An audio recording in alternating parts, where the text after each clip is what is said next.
I gotta find myself in time to worry. There's no rush, no need to hurry. One day you're all gonna tell my story. That's the day I've gone on to glory. Lay out in the shade. That's all I wanna do. Find myself a cave and get lost in there with you. I don't care the way, I just gotta get next to you. Let us find a place and do what we gotta do. Acting while black. We are acting while black. I'm just acting, nigga. Yes, we are acting while black. Say, motherfucker, it's acting while black. Stay off book, folks. Yep. My biggest things about starting this was like, man, like, you know, we came up on like actor studio type shit, you know what I mean? And, you know, I'm a podcast head, son. Like, I listen to all kind of shit, like, at all times. And almost all the actor podcasts is white shit. Yeah. It's hard for me to find a podcast that consistently has black people on it, telling black stories. And I stand by it, dog. Our journey in this acting world and this acting shit is different. Much fucking different. It's just different. You know what I'm saying? So sometimes when I'm listening to them white boys talk about it, I'm still interested, of course, because we're all artists, we're all actors. So of course, we nerds for this shit. So I'm gonna watch, I'm gonna listen, fine. But when you got that Don Cheadle, or when you got that Trevante Rhodes, and when you got that motherfucking John David Washington interview with Mahershala, That's when the niggas is paying into. Nigga, they just said whoever. As a matter of fact, Mahershala and John David, like that. I love the little actors on actors series, dog. That shit real as fuck, yo. Because you can ask the most honest of questions, especially from their level. It's a comfortability that they have to be buku vulnerable about any fucking thing, especially related to the work. Hell yeah. So it was like, I was like, well, fuck, man. All right, I already do a podcast on like events. That's what the Flower Bass podcast, you know, we talk about all these events. And then me and my dude Marty, we started a podcast basically on nerdy, comic-y shit. And I'm like, well, fuck, man, where my acting shit at? You hear me? That's and I know so many actors. And I put up this status. I was like, man, let me, any black actors check in on this post. And it was like 200 fucking replies. So I was like, you know what, son? I want to just create a spot where I just bring an actor I know on. I don't care. They don't matter where you're at in your career. You could be on Lance Nichols, because I talked to Lance. Lance said he about coming through sitting on the couch. So you could be Lance Nichols, who's been in this bitch for decades, or you could be just starting. And if you just start, I might just talk to you about like what's getting you in this, what you might want to know. I might be able to even offer something for you. You know what I'm saying? Because I know when even when I listen to other people talk about it, I always leave with something. So I'm like, all right, we're in New Orleans. We black actors. Let's start documenting some of our freaking experiences. Right. You hear me? So that's where I'm at with it. So like, I'm already hitting record. That's just, you know. As he does with almost every single sound. Niggas don't know when I hit the record button, but the record button is on. You hear this me? past episode of reviewing that, you literally pressed record when everybody was walking into the room. I had catch it up. Because I did it that time because Marty already. The door open. Marty told me, he said that y'all weren't gonna have an episode of your 30 podcast, and he said he wanted to record some of the beginning of ours just to fill in some space. So I was like, well, we ain't recording less than nothing. Me and him ain't recording like 2 weeks. It's like we've been gone. We ain't been gone for a minute. So I said, okay, I'm gonna press record. As soon as he walks in the door, you hear the squeak door open. What's up, my nigga? Long time, my nigga. Yeah, all recorded. Like you gonna have the whole fucking experience with us, nigga. But man, I just started off, man. Let's introduce ourselves. What we got going on, man. Welcome to episode 1 of Acting While Black. You heard me? This is that actor guy, Martin Bass Bradford. You know what I'm saying? I represent the Flower Bass podcast. And I got my dude here who I respect so much. He's a motherfucking encyclopedia of motherfucking information. You talking theater, you talking film, you talking TV. You ask my dude to the right, he know that shit. Let him know who you are, my dude. Greetings, ladies and gentle germs. I am Lawrence Weber, your arrogant observer and the musical theater kid. You can find me on Twitter, Instagram, and Tumblr. I am Soulboy30. Check me out on Snapchat if you even have it anymore. That's LWeber584. And check me out on arrogantobserversrants.blogspot.com. The cat is currently reading Pipeline by Dominique Marisa. Okay, no. See, this is episode 1 of Acting While Black. So you gotta explain what the cat situation is. Cause somebody might just listen to this and be like, "The fuck? What are you talking about?" Okay, on the Your 30 podcast, on the regular, we say I have a blog spot. That's arrogantobserversrants.blogspot.com, where there is. I haven't posted anything in such a long time that the only person that inhabits the website is a cat who's playing on his iPad. So nobody else goes. So like oftentimes he references this cat instead of making. Why don't you just make a fucking blog post? Like why you reference the cat on the blog?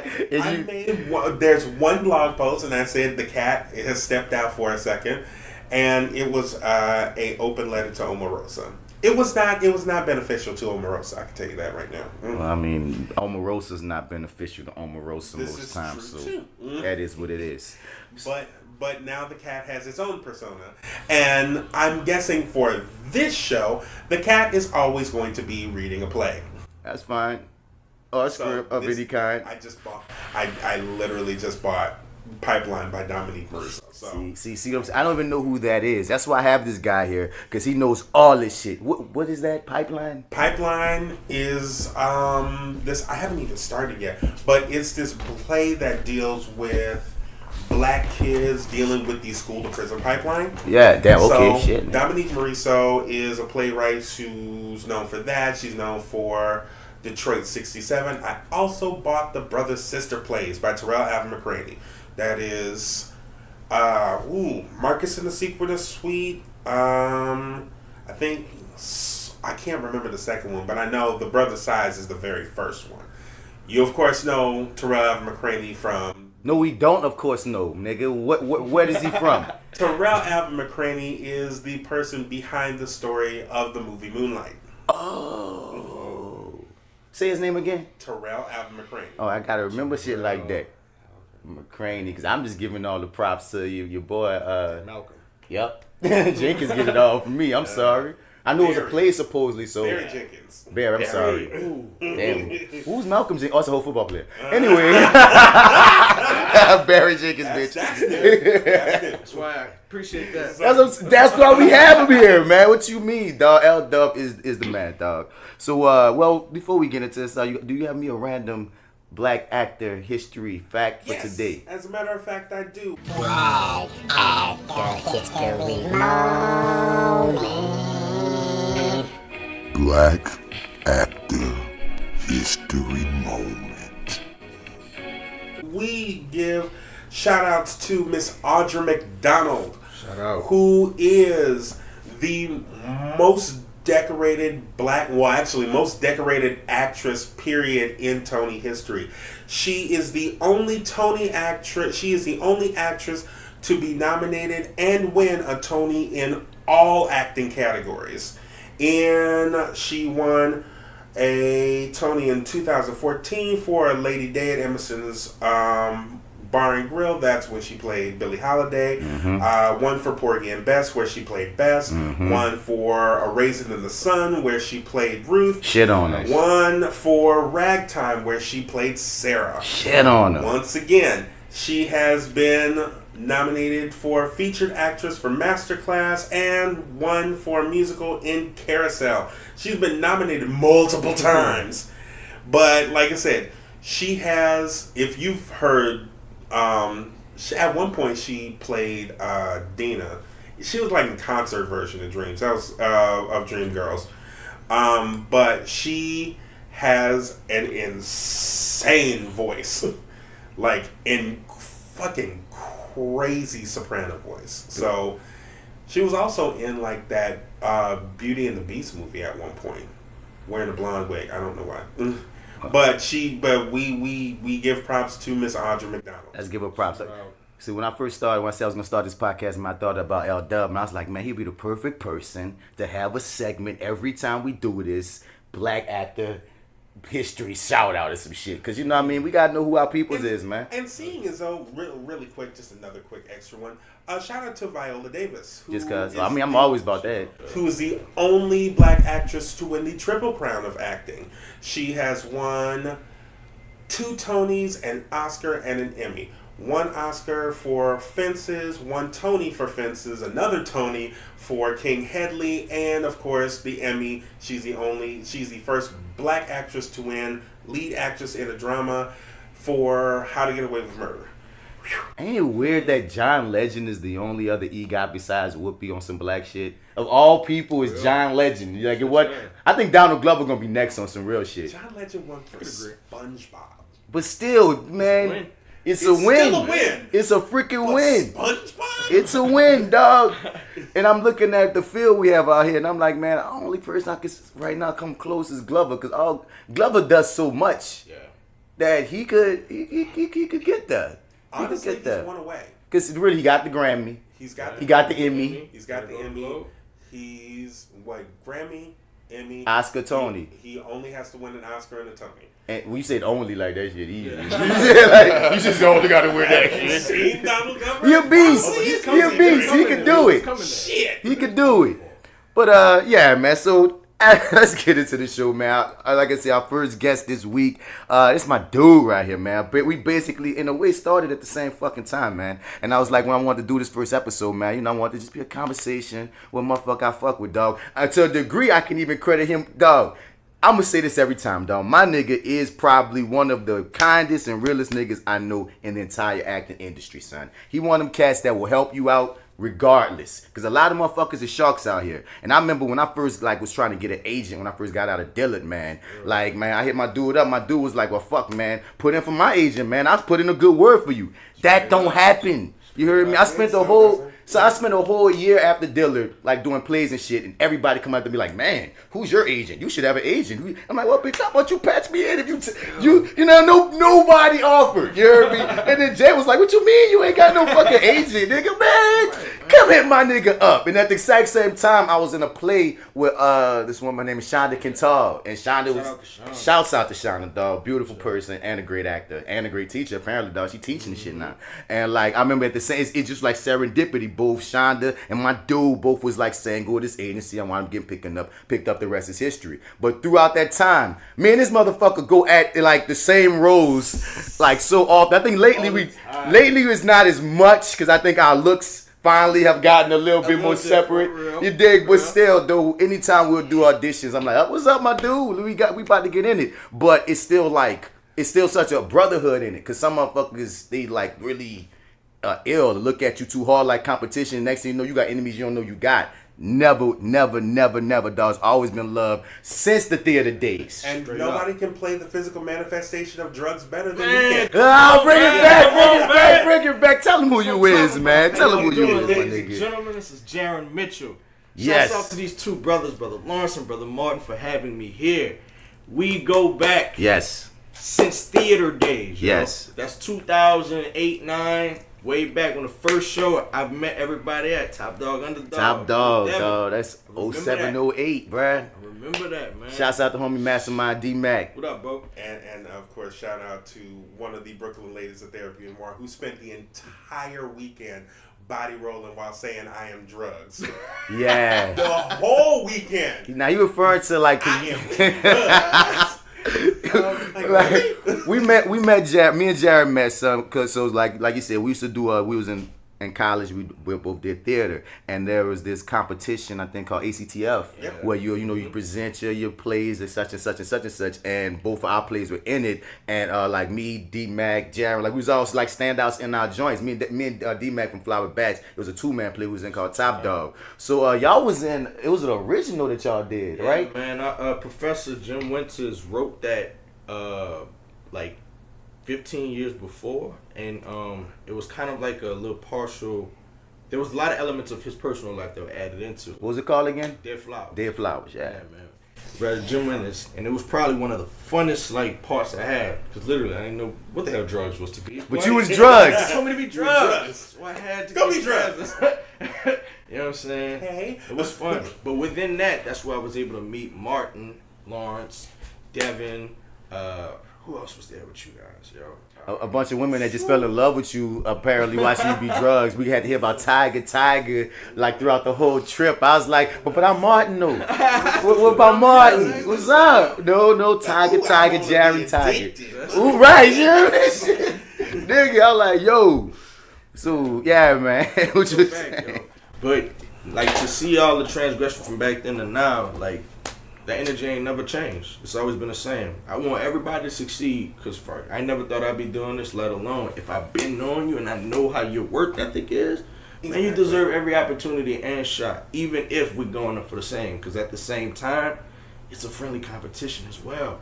Who doesn't like to spar with their craft? With their craft, with their people. That's how you get sharper regardless. And as we always say, what's for you gonna always be for you. You hear me? Like, anything that we've ever been in, dog, if I see you and I'm like, oh, Jay did that right. You hear me? I think it's a vice versa thing. Like, oh, my nigga did, like, it's never like niggas dropping balls. Yeah, shout out to my mans on the Oath. Yes. I didn't get the chance to see the film, see the project, but let's not forget it's on Crackle. Sony Crackle. It's free. The scenes, though. It's yeah. free. Holding your own, yo. Dog, I mean, Holding your own. much obliged, Come my on, niggas. man. Much obliged. Y'all check that out, the Oath on Sony Crackle. Man. You hear me? And coming from my pod who been seeing me saying this shit, that works, you know what I mean? But yeah, man, but it ain't about me, nigga. It's about you. Tell the people how you even got in the game, dog. Tell them how you got started, the whole, the shebang, man. What's up? Yes, man. Well, first off, I got into performing from when I was in elementary. At the time, I really did. That was the furthest thing from me. But my mom wanted me to do something else besides just play sports, so she enrolled me in the choir. I was disruptive in the choir, which I was disruptive. That's very it, yeah. disruptive in the choir, Yep. which kind of led me to be put in a play, which I turned out to like, and it just kind of sprung whole from there all the way up into high school. But it really got serious when I got into college, right after Katrina. Word. Yeah, man. And ever since then, it's just been theater play after theater play for the consecutive 5 years I was there, and was fortunate enough to just transition into film within the 5th of my last year. Word. So while you were in your last year, you were transitioning, because not every like, I know my school wasn't like that. We was like, Dillard is like theater, and much of the film side I had to kind of learn on my own.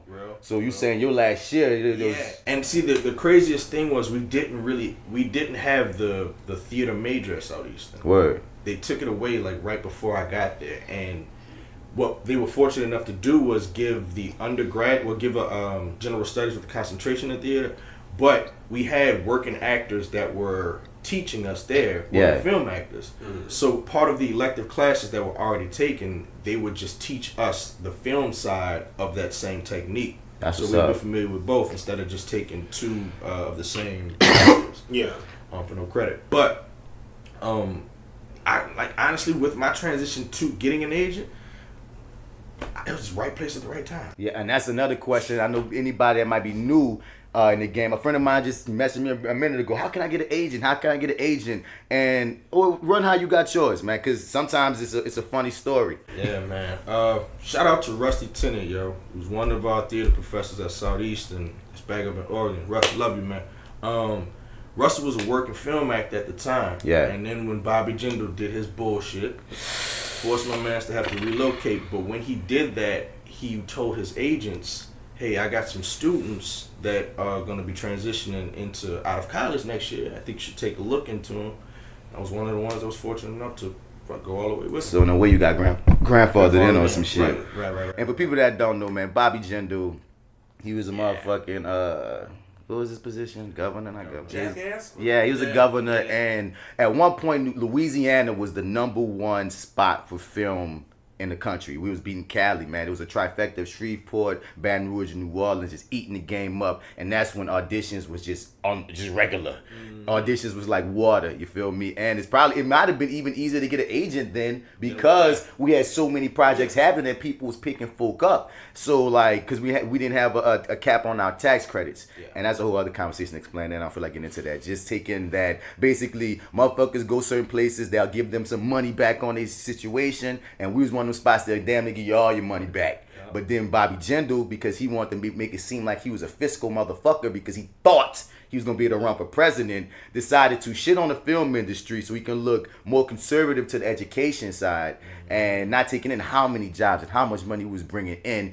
He put a strong ass cap on us that scared away a lot of our business to Atlanta, which allowed Atlanta to be the crazy business, get the crazy business that it has now. All that money that you reading about, the millions and the double millions of money that's going to Atlanta right now because of the film industry, could have been New Orleans if it wasn't for Bobby Jackass Jindal. So anybody that you ever hear in the freaking Louisiana film industry, if you bring up Jindal, yeah, it's a conversation. You know what it is. Yeah. Straight up. Fuck him. You really fucked us, dog. Basically. We even lost casting directors over this shit, dog. Like, Megan ain't even in the city like she was. It was a drought, yo. Yo. It was a complete drought. And shouts out Megan. She's the casting director at RPM. Yeah. Love you. Love her. She's amazing.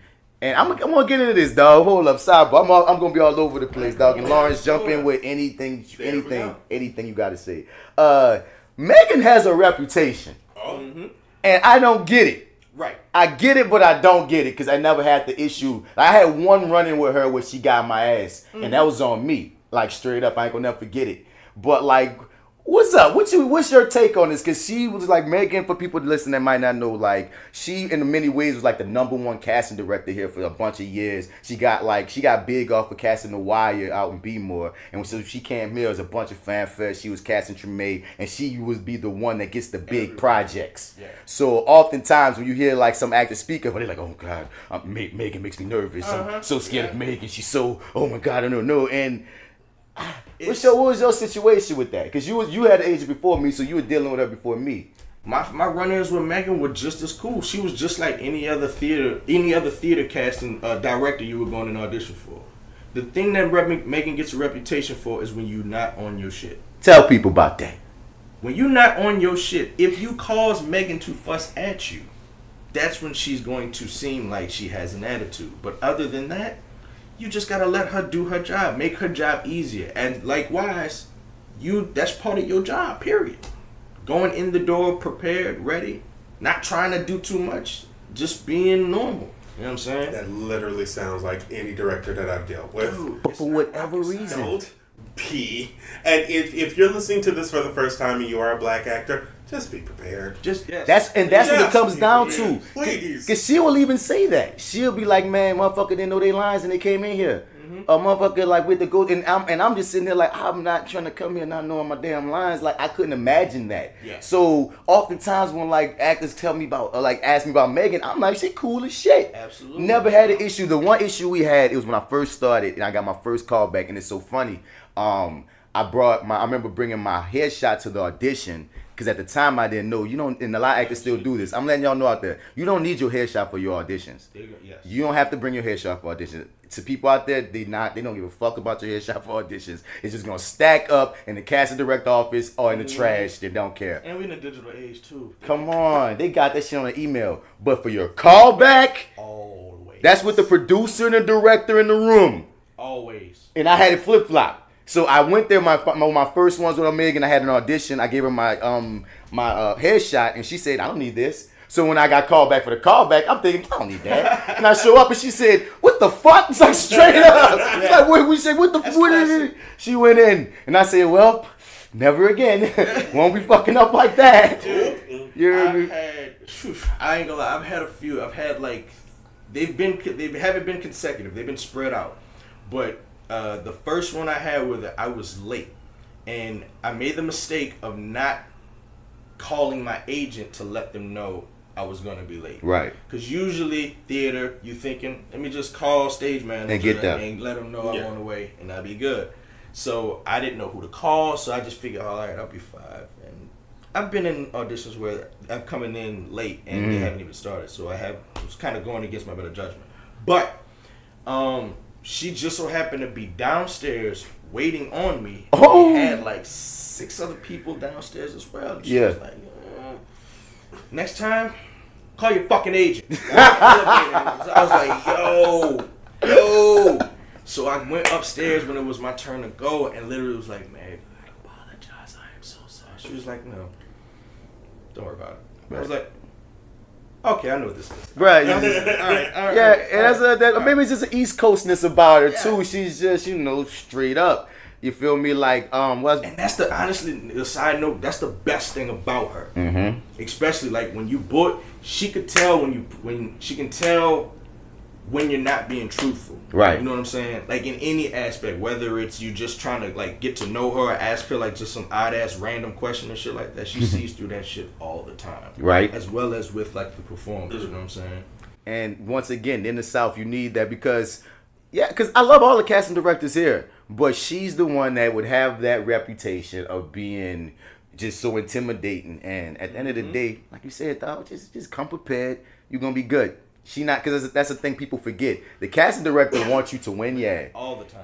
That needs to be clear. They want you to win. They want to be the one that discovered you, that had you like I said this person should audition. My network extends to this many folk that can do any of these jobs. So if you're called in, I know we all got nerves, but you should have the nerves. You one of the chosen. Straight you know up. what I mean? Straight up. So it's a funny thing because there's so many things that you don't get taught.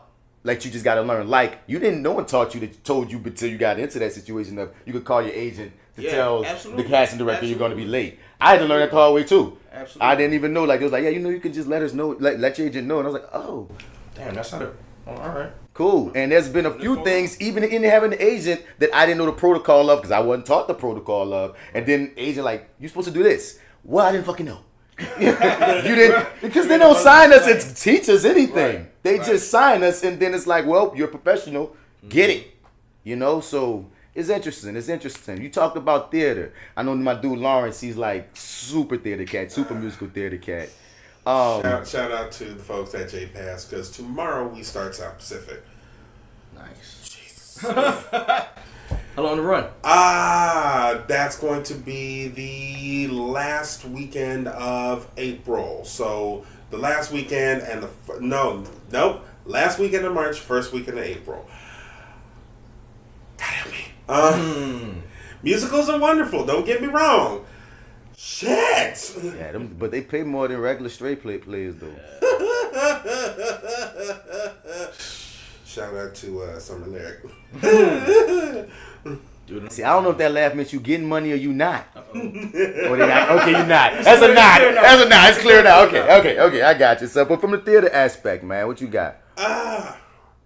So, which one do you actually like more? Because there's different aspects of it that I love. I love about film that you can just hit it right there. But the problem with that is once you're done, you're like, damn, I could have done that so much better.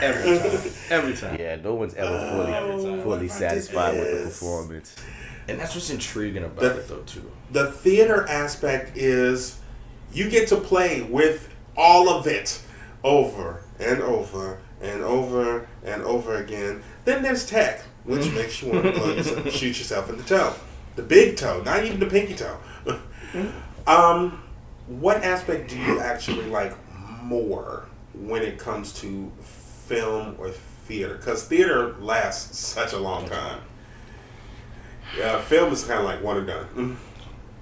Oh man,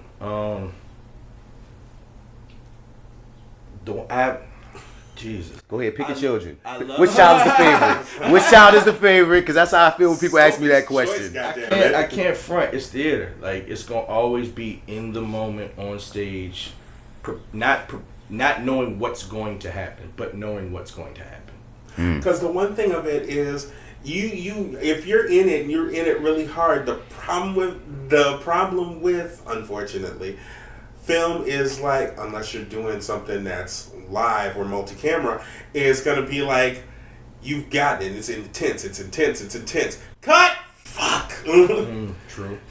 But so I got to get that again? Shit. Okay. But you know what's great with that too, though? Like, now I have it. The moments with theater, how you going through that emotional journey all in one spot, like all in one take, in a sense. Yeah. And you can miss a beat, but then you can catch the beat back on just because you can catch the rhythm as quickly. With film, if it's something very, very, very, very dramatic or even just intense, once the camera's cut, I know I'm getting a second shot. So it's not hard to keep that energy. Because the first thing you're thinking about is, let me just step away, stay in the moment, think about what would have transpired if I continued the thought, and then just jump right back into it to try to do it again. So it's almost like a mental theater in a sense too. But here go. Oh, go ahead. Come on. But I do love theater more by being presently in that moment. And what's funny about what you said with the film, because I love how you put it. Like when a play is rocking, it's the music, it's the rhythm. It's like it's just boom boom pops, it's flow. And a lot of times film works differently. Like for instance, our first time on the set, you realize, oh, your rehearsal process is just okay. Let's come here for about 10 minutes. We're going to read it once or twice. You got it good. On the day. Now, 20 minutes later, now you're shooting it. That's where your if any chemistry issues go build with your team, with your castmate. You got to do it then. You got to do it there, or you had to have a really riveting conversation in that damn trailer.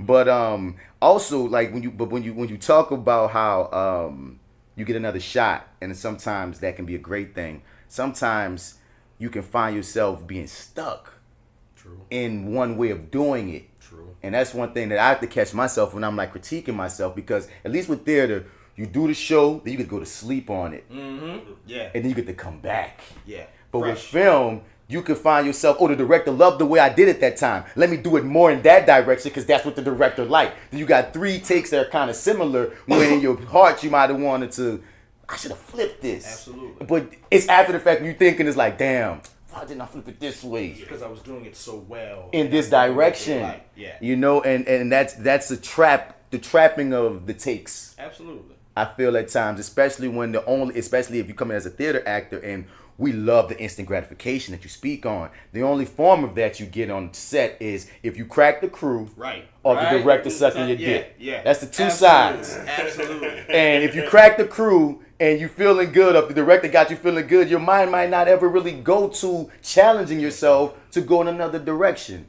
And that's one thing I'm trying to be aware of more when I moving forward, you know? Absolutely, bro.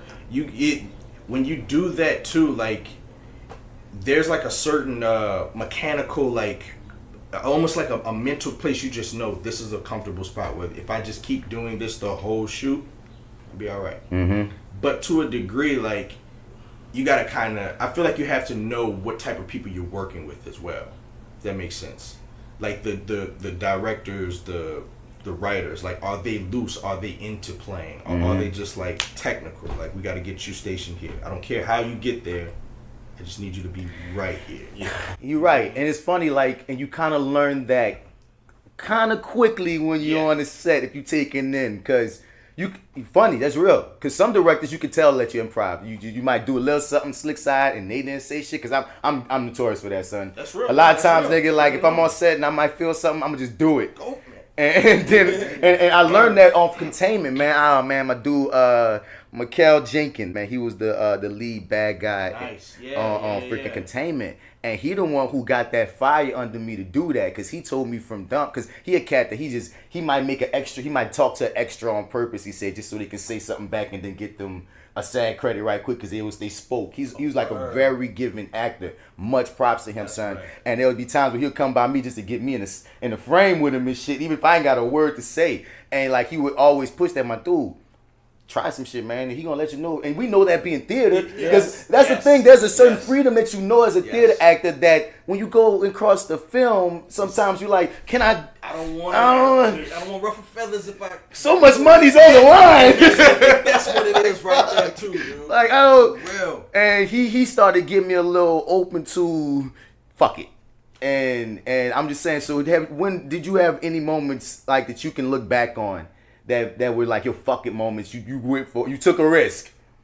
And honestly, Queen Sugar. Word. Dude, working with Kofi, we discussed the dialogue and how things go, but then there's always like 2 or 3 takes where we just like, man, let's just play. Mm-hmm. Like every single time, son. And it's always it's like a mutual respect and understanding for like getting what they want, but also like seeing what we can make as organic with what they're doing too. You know what I mean? Yeah. Not trying to necessarily make ours better, but just having different like creative options as opposed to like a mechanical way to go about it.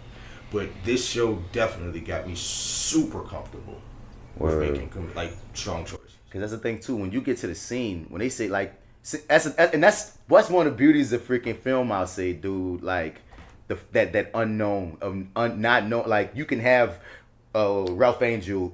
Let's say you never watched Queen Sugar. Right. So if you're reading the script, Ralph Angel is just in your head until you get on that set. Absolutely. And then whatever you practice, whatever you rehearse is out the window, because what he gonna bring you, you got to react to so naturally. And one thing I think is beautiful about your scenes on Queen Sugar, y'all got some fire chemistry, you and Kofi.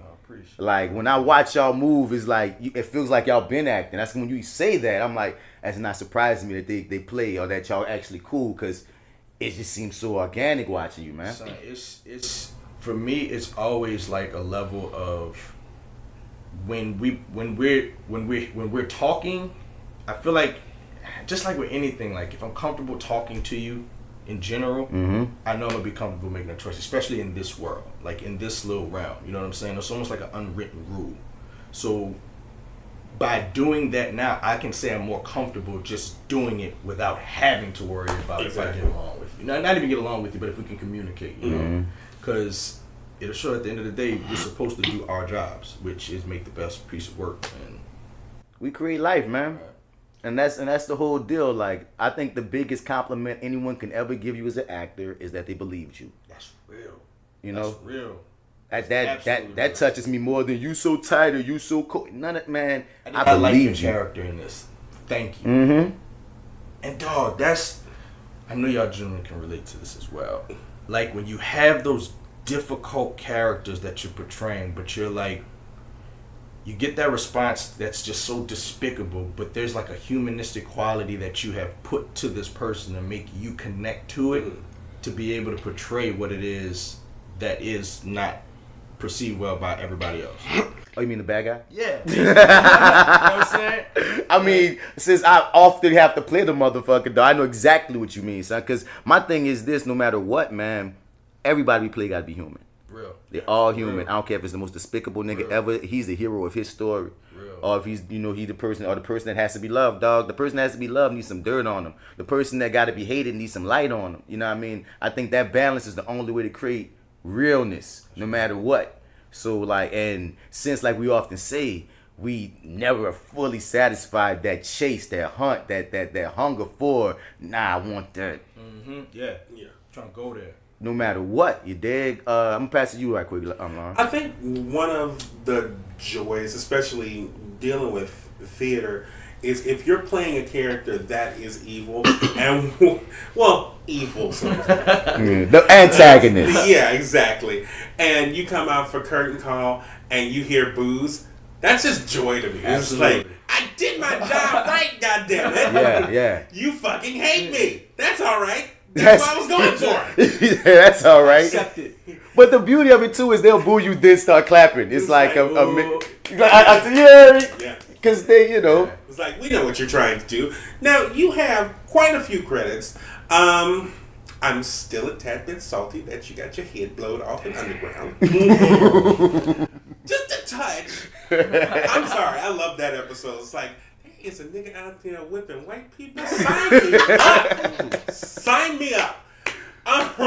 Well, what do you feel like is the best character that you've portrayed and the most challenging character? Depending on, whether they're both the same character. That's a trippy thing because they all like shades of you. They're all shades of you, like in a weird way, like they all kind of stick with you, son. So it's an interesting thing. There was a short I did called Plaquemines. Oh, I remember that. I remember that joint. Shouts out to Jonathan Wood too. Naila and John, yo. The character Ethan, that was probably in film. I could say I had the best fun diving into, but was definitely the most challenging because for one, I was playing an older version of. It was playing an older version of a specific character. We were physically on location, which was like, it was about this. It was a father and son story about what was the it was dealing with like the fisher, the BP oil spill who affected the shrimping industry. The shrimping industry, yep, that's what it was. And I thought that was such a random story to tell when I read that breakdown. It was based off a documentary Naila did. Word. Called Vanishing Pearls. And it's actually about the how the stripping industry was affected by the oil spill, and how they were actually fighting the government and the state trying to get, you know, what was due to them, taking this all the way overseas towards Europe, getting involved. Like it was a big story. It's still on Netflix if I'm not mistaken. And you was on a boat, like a lot. Yeah, like legitly in the parish on a boat, like paddling, trying to perform and make sure that I was understanding what I was doing on set. Jaren went method. But it was the most liberating feeling because I know if I wouldn't have been doing the show, I wouldn't have been as comfortable as gung-ho for going to do it. You ever notice like when you're doing some parts, you're like, man, I wouldn't do this shit if I wasn't performing. But like I kind of feel a comfortableness right now doing it. Like if you got to run from a pit bull or some shit like that, you're like, I don't want to do that. But if you know like your character is going to be really, really in some shit, and it's like, well, I got to get 10 feet. Man, look, for the sake of the art, let's go. Right. Let's bring something real out of it. Right. That's how that shit was being on that water, yo. Yeah, Plaquemines was definitely like. I felt that when I had to get naked for Nola Circus, but that's another story. Shout out to Nola Circus, yo. Shout out to my ass being on there. And that nigga really wanted my dick, like for real. Like it was a French, like just, you know, French films is different. They different. Son. And the motherfucker was like, because when you said that, you just made me think there's this part like I gotta run through the motherfucking park naked with no shoes on and shit. And I remember having that thought of, man, I don't really want to do this. You feel me? I'm out shit, but for the art, if it's gonna make it work. And then that's another thing too. When you new in the game, you way more about to do shit that later on you realize I had to do that. I'm down for this. I'm with it. So I fully get you, dog. But like, what was it like being on that boat and having to be around all that stank ass shrimp? And like, how long did that shoot go? That was like 5 days, 6 days. It was a week shoot, but I shot for like 4. And it was, dog. It wasn't as bad. There was the smell and all that stuff was great. The location was fire. The fear was just getting in the boat. The second I got in the boat, though, I was comfortable because I just laid down and kind of looked up at the sky until it was time to shoot. And I could hear like Neil on the bullhorn. All right, let's know. Yeah, boy, she had a microphone in the boat. You know, the walkie-talkie. She had it in the boat. She was like, all right, let's go. Leaned up, just got right to it. But I love that guerrilla style. Yeah. I live for that. It's the art. All right, man. I mean, you made me think about like sometimes on certain stages I'll just walk on to just take in the space. Did you get a chance to do that on the boat? Absolutely. Yeah. Dude, there was a spot right where we were in the docks. Like it's some little dock that's like an hour and 15 minutes away from Chalmette.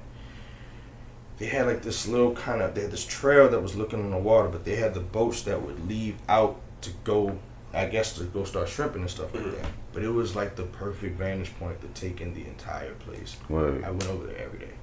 Every day. And I've also had that feeling. That feeling came the first time I did Hunchback. And dog, he's been doing so many musicals over the past couple of years. LW killing it. Is this the same theater that Raheem is doing Dreamgirls in? Shouts out to Raheem. It is the largest theater that I have ever performed in. It is a 1,000-seat theater. I walked in there, my face dropped. Yeah. What's it called? Which theater is this? That is the Jefferson Performing Arts Center. Okay. Yeah, so I walked in there and everybody, and one night, it was a completely full house. When curtain call came up, I was like, I can die now. I'm good. I'm good with this. Yeah. I'm absolutely good with this. Thank you. And I'm the first one to bow. So I was like, yeah, I'm good with this. I can die now. It was like, if I drop dead right now, everything will be all right. So was that also your most challenging role, or do you feel like there's another one where you're like, I would have never done this shit before? This is hardcore. Then you go back and look like, what the fuck was I on when I decided to do this? And of course, shout out to Nola Circus, because if there's one thing that Mr. Bass will give you, he will give you a good performance, especially in the end. Now, he's talking about my ass. My ass is on Netflix. Go check it out. What you saying? Fuck. Damn. Not really. You know what I will say? As of like the past 2 or 3 years, the roles have been very, very. The ones that I've booked, I've been able to sink my teeth in. You know, the earlier ones were like great resume haver, like just great to be on resumes and work with the folks. Not shading on my performances or the parts I had, just saying like how now I haven't had that yet with any part, but now like seeing some of the work that's I'm having the opportunity to audition for, I can kind of envision like, damn, I might have to do something that I haven't done yet, or think, or even put in the mind of like how to process what this emotion, not even emotion, but what this situation is like, this given circumstance. Yeah. You know what I mean? And then the more, like I said, media the roles, the more circumstances that you have never been given Exactly. are now existing. Exactly. You know what I'm saying? Because this is a funny game, dog. Like a friend of mine, like he saw one of those clips of the Oath I put up, and he was like, "Man, look like you got it's almost like a leading situation, look like you da da da da da." And I said, it's a funny thing about our game because I am an important character in this world. It is a chance I might be brought back. It's a pretty cool situation. I'm on like 5 of 8. That's pretty cool. But I had to tell him, man, y'all know this shit, dog. You can be. I was a fucking lead on Roller Circus. You can be a lead, you can be a recurrent, and be back to one-liners the next day. Absolutely. You know what I mean? You know, like, so it's almost like you got to keep this humble spirit about you, because the moment that you thinking that, damn, you too big, you will get forgotten. Or next thing you know, you fry cook number 2 again, and nigga like, damn, I was just Jerome last week. Jerome was getting pussy. I'm over here flipping fries. And you got to take in it all as part of the experience, part of the journey. It's a marathon. And I got to always stress that to everybody. Yo, if you get a quick pop, great. That's great, but it's not the norm. The norm is you grinding. Think about most of the black actors that you might idolize. You didn't see them really pop until they were probably late 30s, early 40s. You go check their resume. They've been doing it. They've been in shit. Yes, sir. Since Ben. Even your young cats. Aldous Hodge been in the game since motherfucking Die Hard. Word. He was a fucking teen in like Die Hard 3 or some shit. You hear me? No shit. That's fucking awesome. And he a young cat. Michael B. Jordan been in the game since fucking The Wire. Even before then, come on, man. Yeah. And dude, you gotta see, people gotta put in this work. And if you ain't got, let's put in this work on your mind, and it's not gonna be instant gratification, this game isn't for you. A friend of mine asked me one time, you think I should do this? I'm like, you gotta ask me, maybe you shouldn't. Because all our journeys are fucking different. Nigga done gone from never having nothing in the fridge to having the coldest residual of my life. That's real. You hear me? And then you back to not having nothing in the fridge. You gotta take that in. You hear me? So like, since we get into the business, man, like what's some shit in the business, dog, that you learned that you didn't see coming or didn't even realize, damn, like when I was fresh, nigga, I didn't even I need to know this. One thing you gotta understand, that first and foremost, this is a dream, but from the opposite side, this is a business more than anything. Hell fucking you what? You have to know that. Like, you could be the greatest actor in the world, but there are Instagram followers that have a better following that can help with marketing. They're going to get the opportunity because they're going to raise the awareness. And it's crazy we talking about this because a friend of mine who's close in the music industry gave me this little analogy. He was like, 1 million likes and 1 million views is 2 totally different things. It is. 1 million views will get something faster than 1 million likes. The likes may happen over a span of week. That's good for like selling a product.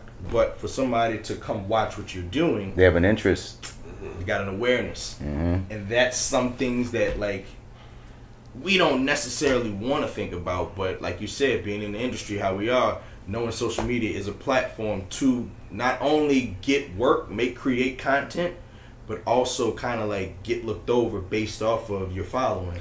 And when I signed with my agent maybe a couple of months ago, that was the first thing she asked. You have an Instagram? What is your Instagram? Put your Instagram on the information in the sign-ups. Like, but don't nobody give a fuck about me. And that's so frustrating. That's a frustrating truth that's growing to me because, you know what I mean? Like, that, even though, like you said, the business of it, I totally get it. But the idealistic artist in me is just so frustrated by the fact of talent. You, a talented motherfucker, will lose out to someone who has more followers. And I'm like, Lord, like, that's where we at right now, son. You can be the better actor, but if they're, like, if you're an A and they're a B, but they're a B with 100,000 followers and you're an A with 2,000 followers, they gonna go with that B. Absolutely. And try to push that B in certain situations. They still got some directors out here who still care.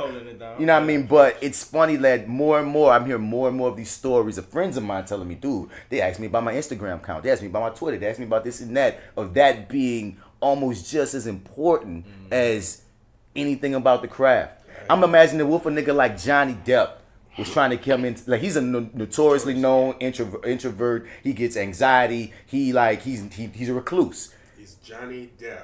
He wouldn't make it in this freaking I gotta be out here getting followers ass world. And that's Johnny fucking Depp. Fuck his domestic shit. I'm talking straight talent. That's one of the best actors talent-wise of a generation that would never be known because he's not outgoing enough. And that's interesting, dog. So But you know what? That also further goes into what you mentioned in the beginning of the show about what's for you is for you. Real shit. Because, and it also ties into that marathon.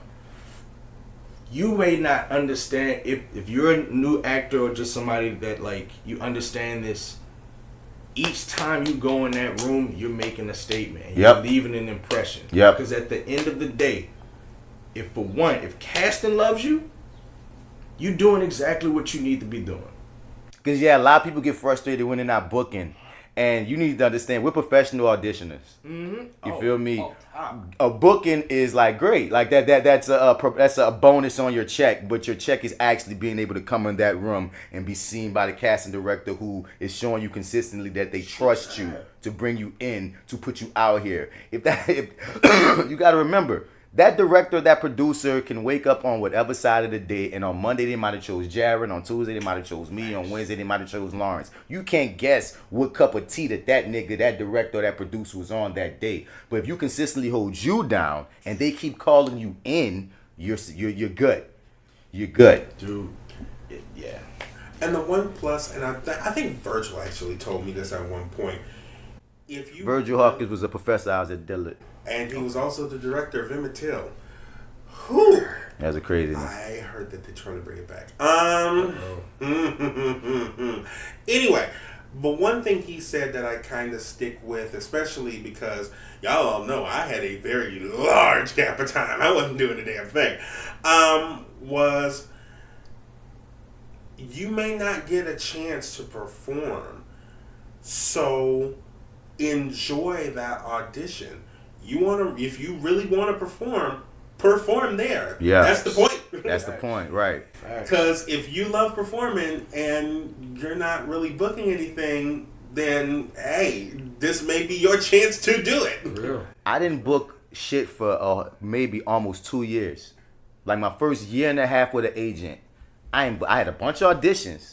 I ain't booked shit. I was like, what's wrong with me? Like, I was like, how am I fucking up? Because once again, we all had to do that transition from theater to film, and having that thing in the back of your brain of not even fully knowing, wait, man, am I being too big? Am I doing too much? You know what I mean? You got to self-teach yourself. Oh, you can take classes. You can take classes, you know what I mean? But for the most part, man, I put so much money in the college situation, nigga. I was there for 6 years, not 5, bitch. Man. I was there too fucking long, dog. So I was like, son, I'm too broke to pay for these classes. I've been in a million plays. I'ma figure it. I shoot my own movies. I'ma figure it out, you hear me? But like, this is a year and a half, dog. I almost was like, I didn't know what to do, you feel me? And then I booked finally. So whenever I talk to people that's like a year in or 6 months in or whatever, and that's be like, I'm like, son, like, I didn't book for a year and a half. When it comes, it comes. I remember one of the first real things you told me when I first got in the game was, dog, it's all peaks and valleys. Oh, son.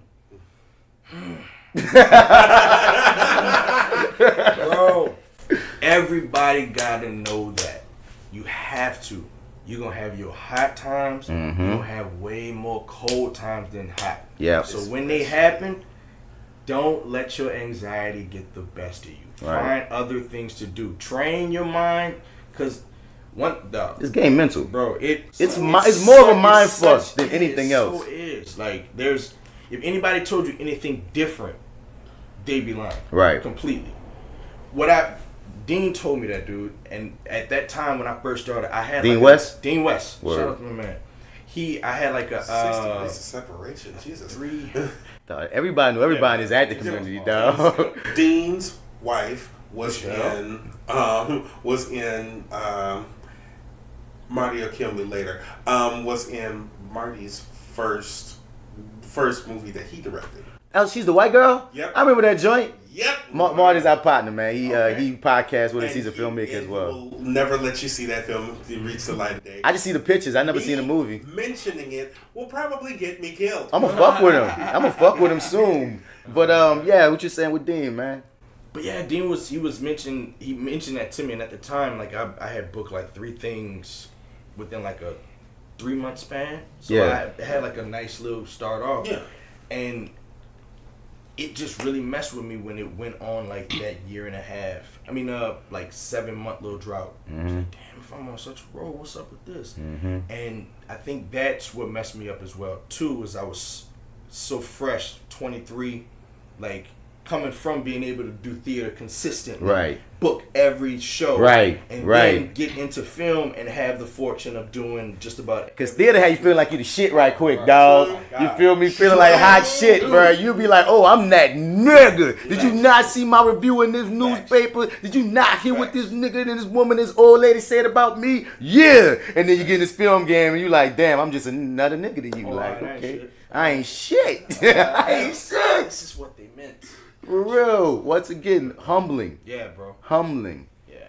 Is there a role, everyone has it, what role, if you could speak on it, that haunts you to this day that you didn't get?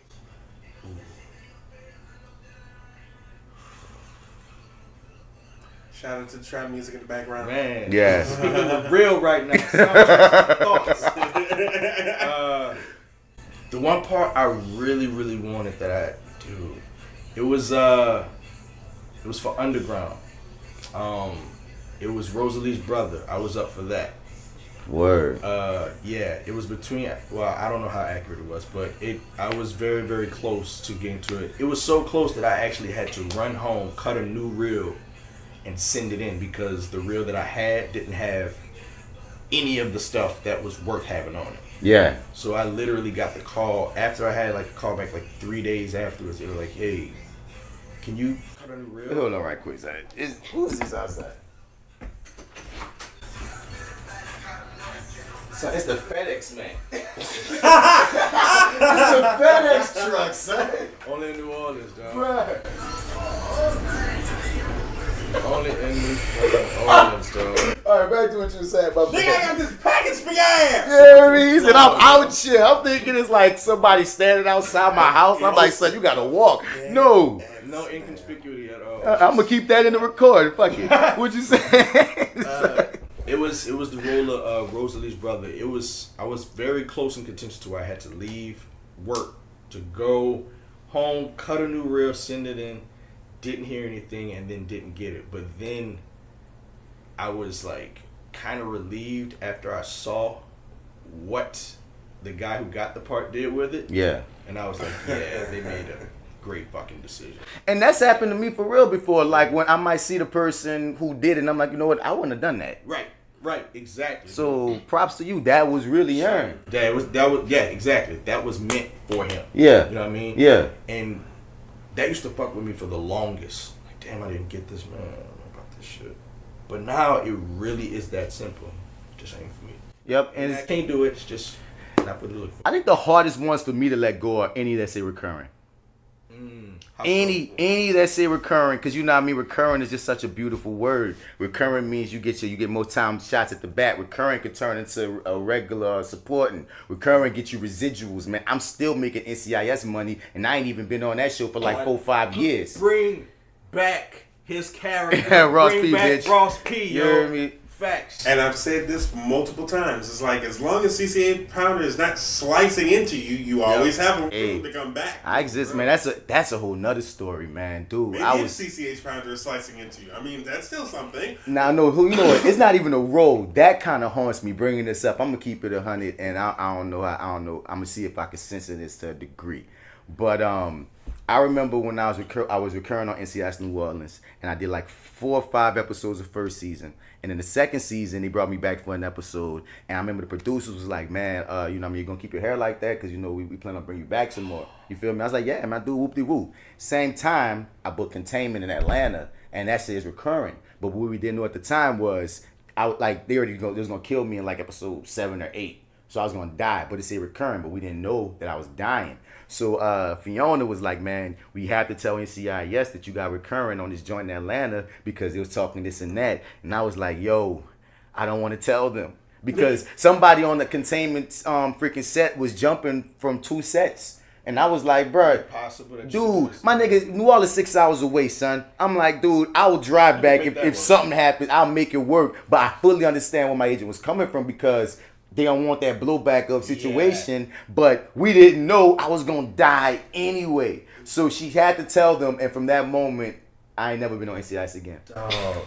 And to be truthfully honest, one of those parts how he mentioned, we all went for this part. And when we found out Martin got it, we were ecstatic. Because when we realized that you were like the first New Orleans recurring character. Yeah, I was on the first episode, yeah. That shit had me so hyped. Anytime your homies get a part and then the part turns out to be something exquisite, you just like, fuck, yes. That's how I felt. Period. That's how I felt Point seeing blank, you and Tanyelle on Queen Sugar. That's how I felt. Straight up, because like Tanyelle, we kind of gave her, son, we kind of gave her a start, son. I remember, dude, Tanyelle, she was known for modeling, and she knew we did the 48. And I remember that year, I was like, man, like most of our girls, they like moved away or like was doing other stuff. So I was like, we got to recruit some new women to be part of the squad. So they would do these, they had these reels that they would put up if you're looking for a team. And she didn't know how to get in the game, so she just did an audition on the tape. To, you know, and I remember seeing her, she was 3rd. I said, Mike, that girl, boom, I want her. Because she just got this presence. She just got this vibe about her. So I remember, like, she was in our, like, first few short films, and she was asking me, how do I get in the game? And I'm like, bruh, like, we would, like, that's my nigga, son. So when I saw she got the recurring role on Queen Sugar, I'm like, damn, yeah, baby, you got, like, you went from being some model chick, I'm seeing you on a YouTube reel, you heard me, to you asking me all these questions and you grinded. She went to the classes, she like grinded, like she ain't just bullshit, because she came from modeling and she was like, I don't want you to be seen as no fucking model, you feel me? So like, just to see, nigga, not only did you book Queen Sugar, but you on that bitch, I was like, damn, girl, it's the same thing. Because I auditioned for the same role as you for Queen Sugar. So whenever, and I had a call back, and when I'm seeing these niggas I don't know, I get mad because I'm always going to think they probably outsource. Because they'll have us niggas as local in a call back and still go to LA nigga. And we like, how the fuck, why you even waste my time on a call back if you going to go at the LA nigga? So when I saw you got that shit, I was like, nigga, not only was it New Orleans, but my nigga got that shit? Son, I only watch y'all scenes, but still. I don't know nothing else that's happening in their world. I just know what's popping with you and yeah, son. So hell yeah, son.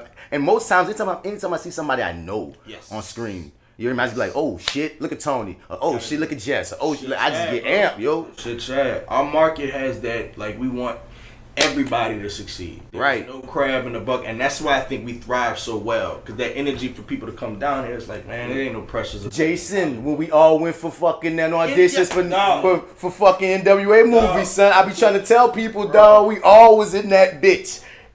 Look, wondering why are we even auditioning for this shit? We don't look nothing like these niggas, dog. And then this nigga walks in there with the jerry curl, the cap, the hat, the he walked in like Eazy-E. And we just all said that shit. We all just looked at it because we was all in this circle, all talking about I'm like, why am I going for Eazy-E? I'm this lanky, dark-skinned nigga. You was like, why am I? You was going for Dre. He's like, why am I going for fucking Dre? Man, when there's one cat in that dog darker than me with dreads, why am I going for Eazy-E? You know, like niggas was like mad, and then he just walked in the door dressed like Eazy-E. And we just all just got quiet. Like, well, he getting it. Yeah.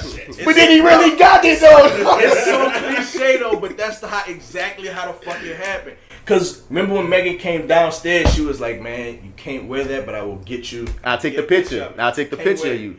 And the nigga heart just sunk because I was like, fuck. Yeah. That would have been rad. But he did exactly what actors do when they book something. He didn't post nothing. He just put a picture in a hotel with the location. Well, yeah. It's like, oh, this nigga got something. He did something. Bubble. Yeah. All right. Then a month later, he did it again. It's like, what the fuck did this motherfucker? And then like 3 days later, that's when Cube and them released the album. And you had already known him previously, right? You was already cool with him previously, because I remember, like, I had just started auditioning when, like, I remember Easy E joint might have been, like, my 3rd or 4th audition period. So I didn't even know Cat. I just remembered that. He walked in, and it was like, we looking. But that was your peoples, though, right? And we met on an audition for Contraband. This was, like, 11, 12. I never forget that. I had just finished doing From the Rough. Contraband was shooting that January, that 2011 or 12. And we had a callback. And we just sat down and we started talking. And then we found out the last names was Mitchell. So we did the whole, like... Jason and Jaren. Shit. Thing. But did the little audition, dog. And ever since then, it was just like, yo, that's the homie. Like, we hope he booked just as much as everybody else. And right. Sure enough... He all over. Dude, he blew. I love seeing just anybody from NO blow, son. Sure. It's a vibe. It's a vibe that follows, too. It's like the energy of somebody that, especially in our field, we're so anti-Hollywood. Mm-hmm. You know what I mean? And it feels, from what I hear and understand, it feels like, not from what I feel, from what I've experienced, it's refreshing to just be so laid back, chill, and not worried about certain things that they have to. Right. You know what I mean? Right. Our little pool, we got like 10 people. Like literally that we are familiar with. It's like you, I, Sam, Craig, Jay, David. The black dudes. Yeah. You always see, you always know. And every time we all come about within one another, it's like some information we've got. You know what I'm saying? And that's a beauty I don't know if they doing in the West and the East. Or I don't know even in Atlanta. That I love that part, because when I was first getting in the game, son, after every audition, we'll all link up and we just be like, almost like, here go the notes I got from my journey, tell me about your war story, or that's your, oh shit, that's what's going on with you. And it's that real community about making sure we all come up, we good. And yeah, dude, that's something I can appreciate about being in this market, being in this city in particular. Let's talk agents and managers, dog. What's been your experience with agents and managers, man? Everybody, okay, I'm gonna say this too. Since we asked you how you got your agent, I got my agent, like I said, JAREN and Shonda Kentari put in a good word for me, and I remember he said send me some headshots and a resume, and then we had a meet and we talked, and he took me on, and he even took my first headshots for the longest. That was my headshots from my agent. It was up there. People would always ask me, where you get your headshots from? I said, I don't fucking know. I'm using these headshots. I look the same. I'm a vampire. Fuck it. I'm using these bitches. You hear me? But most times I'm gonna just tell people and you need to just get in as much shit as you can, dog. Especially nowadays, they want to see what you do. Like, plays are fine, but they didn't see that play. If you can get in a student film, if you can make your own film, if you can hop on Actors Access and just see all actorsaccess.com, sign up if you haven't signed up, and you see all cast of networks, you see people post things daily. It might not be these freaking... Or both. Do it, hustle it out. Because, dog, like, if you ain't got no way in, you gotta hustle your way in. And a lot of times people often ask me this question, and I'm like, man, what have you done? What do you do? And if you ain't out here trying to get in things or not creating your own things, or at least not in someone's class, because that's another thing too. If you get in someone's class, you can network with the people there. Right. You know what I mean? There's so many ways to play it. One of my main things, even being in plays, I'm networking with the other actors that just doing this play right now. But you can't just sit in your fucking house and think it's going to come to you. It's not. It's not. And like you said, it's not for the faint of heart. When dude asked you, is it something I should do? Like, nah. My partner came up with something that made so much sense. He was like, most creative, especially actors, you have to have some form of delusion. Mm-hmm. Like you do, because you have to believe so strongly against all fucking odds that I'm gonna make this work no matter what. Even when the most logical of people are trying to understand why you're like that, being comfortable to say I don't know, but it will happen. Right. Like you have to have that mentality to actually start to gain traction. You know what I'm saying? And you gotta be okay with being uncomfortable. You have to. You have to. Period. Like that's just so much. That's just so part of it. But like I said, dog, managing agents, dog. Bro. Whatever you could drop. Cause you said you had a story. Man. Whatever you could drop. Cause I feel like the nuggets. I feel like when people hear real stories, then you know they can be informed for when they're in the same situations. They're both necessary. It just depends on what part of your career you're in. Everybody starting off, I think agents are necessary completely. Agents handle most of the casting, communication between like casting and the production. They handle the audition, they handle the selection. Managers mostly handle everything that you got going on within your life. And that's what I had to learn this go round with the management company that I was with. That they really had they did nothing but wanted everything. Right. You know what I'm saying? I know exactly what you're saying. It's one of those things to where like you gotta learn it on your own. There was a time where we felt like as actors, we got agents like, damn, the next step is a manager. We need to get a manager. But everybody can tell you don't get a manager, but you're not gonna know why not to get one until you get one. And let alone, if you get a good manager, great. If you get a bad manager, even better. Because you know how they operate with you. So you know right out the gate, look, these are my terms. This is what I'm agreeing. If this don't match up, let me see this. Getting smart with contracts. That's one thing too. And once again, it gets into how most creatives don't take in the business. And we are in a business. But keep going, my dude. Yeah, bro. That's real though. Being within a business, you gotta you may want to stay away from it, but you have to have strong people looking out for you. But for the most part, you are the product. Yeah, absolutely. At the end of the day, and there's a conception too, like that age-old conversation of like my agent isn't getting me auditions and stuff like that. That is true in some aspect, but to some degree, like your relationship outside of the agent, like with casting and all that, goes just as far as your agent. You know what I mean? Right. Like the agent's there to help you and communicate with you how the business side goes as well. Facilitators. You know facilitators. But at the end of the day, it's your job too. Now, depending on how much you put into it, it's up to you. But managers, they're not necessary. Not locally for sure.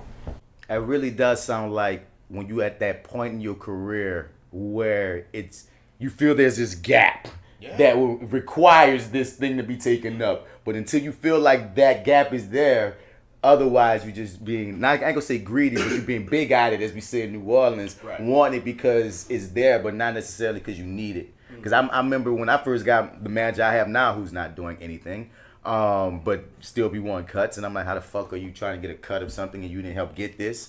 Our agent straight told me, like, this is not a good idea.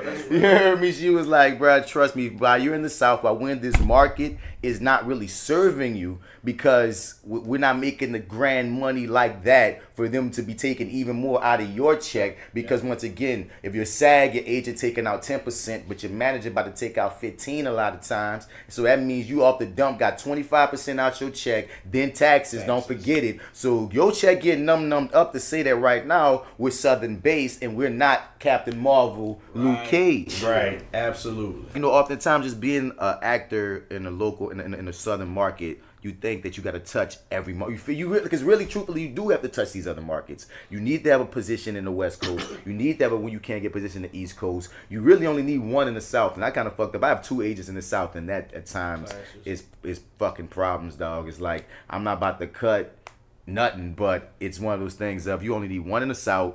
Maybe a couple on the West Coast since they big, one in the East. And if you want to go to spots that don't matter, you can do that. But if you got West, East, and South, you gooch. So it's like, off mic, we just was talking about how like me and you both had the same idea of I need to just get something in the West Coast because that's gonna take my career up to another level.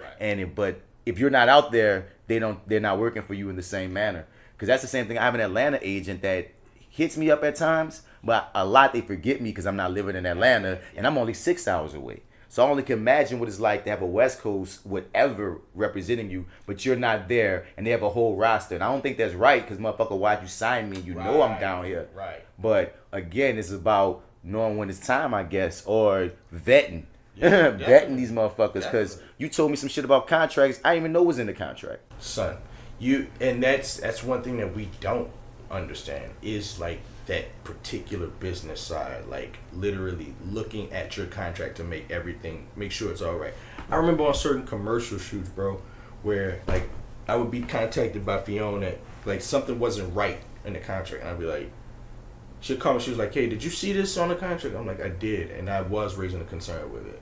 She'd be like, all right, don't sign anything. And it's like, damn, I wouldn't have paid attention to none of this if I wouldn't have been in this position before. Right. Like if I wouldn't have known this is supposed to say this is supposed to say this, shit could just get messed up and misconstrued. Or the contract could have a problem with it, so they'll send a new one, and I just fill it out all regularly without knowing what I'm supposed to do. You know what I'm saying? Because again, it's not like they give you this class or this course on this how contracts go. This is what to expect. This is what 10 plus 10% means. All these freaking terms and shit. You don't get that crash course. Read them. But reading them is a big deal, and because I didn't even know, like what you said, and I'm gonna just say generally in a manager contract, if they don't do a certain amount of things, and in a lot of these contracts they don't get you a certain amount of auditions. I'm just gonna throw it out there because we can't get as specific as we want to get. So I'm gonna say generally be aware that there are contracts out here where if that motherfucker ain't working for you within a certain amount of time, you can bow out without any penalties. Because some contracts will have these clauses in you where they ain't doing shit, but they'll get money out of you. And when you so excited, you trying to get in any means necessary, you'll sign almost anything. Not even understanding, if I'm like Master P said, son, if a nigga wanted me for a meal, I know somebody else. You hear me? That shit was brilliant, dog. And it's the truth. It's the truth, and we're in a game where there's always a role. We're in the game of life. It's not dancers who they can't dance the way they used to, or singers might lose their voice. It's always a role for an actor. You could be 30, you could be 50, you could be 70. You can act till forever. So the fact that that's always going to be there, don't think you got to rush. Facts. You know. Facts. And that's something that you learn from...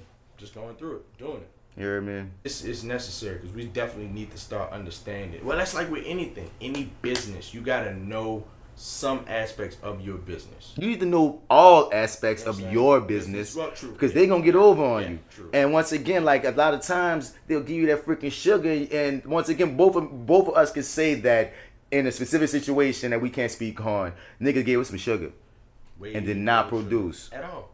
Sold us the dream. Sold us exactly what we were supposed to be told to get down and ain't see nothing from it. And doing more stuff on our own than having to worry about that. And it's us years in the game. They got somebody who's like, you always gonna, it's the experience factor, dog. It's, yeah. Read. Facts. Please read. Read. And the irony, that's what we do for right. You know, but we don't give a fuck about those lines. Yeah, at all. At all. Fuck those lines. Yeah, man. Absolutely. And once again, it's about that pacing, that marathon. It always goes back to that, it seems. But when you do find yourself in these situations, you cannot get distraught and think that it's the end of the world. You literally just have to figure out how to maneuver and move from it. Finding that inner peace in the industry is the strongest. Because to me, dude, I can't imagine how like Denzel's life is going right now. He's got people that are coming for him for business. Yeah. He just wants to create. And they just pulling. And it's so much of like it's an attraction of energy, but it's like the perception of who Denzel is what's being, Denzel the business is what's being attracting all this, managers and all this other stuff. Right. But the professional performer gets to release that on set, which is comfortable to do.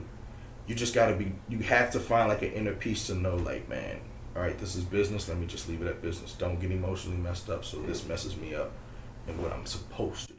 And they're not your bosses. Your agent is not your boss. Your manager's not your boss. A lot of times you first start in this game, a lot of actors are so grateful to have the agents. You should be grateful to have your agent. But don't be afraid of your agent. If you're having a problem, you can keep it 100.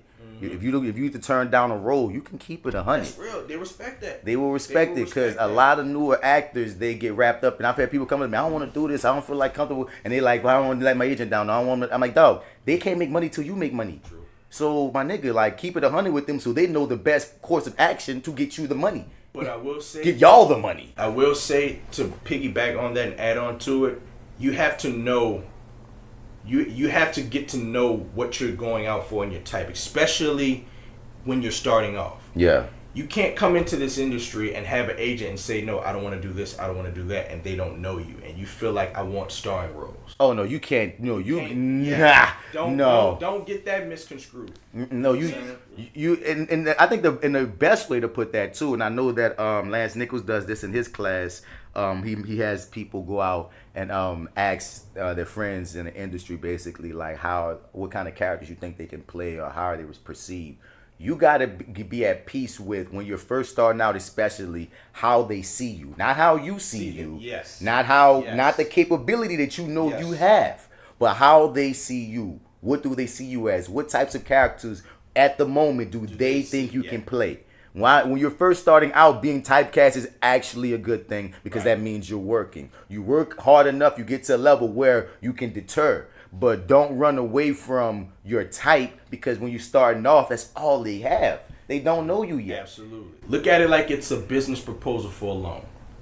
Your agents are gathering together all the information, paperwork needed to present to the person that's going to give you the approval for the audition. And if you get the job, you have a connection and a relationship with the person / bank. Regardless. So now they'll constantly loan you money all the time because they know you can do the work. Keep that credit good. The agent. Now you get these people like you.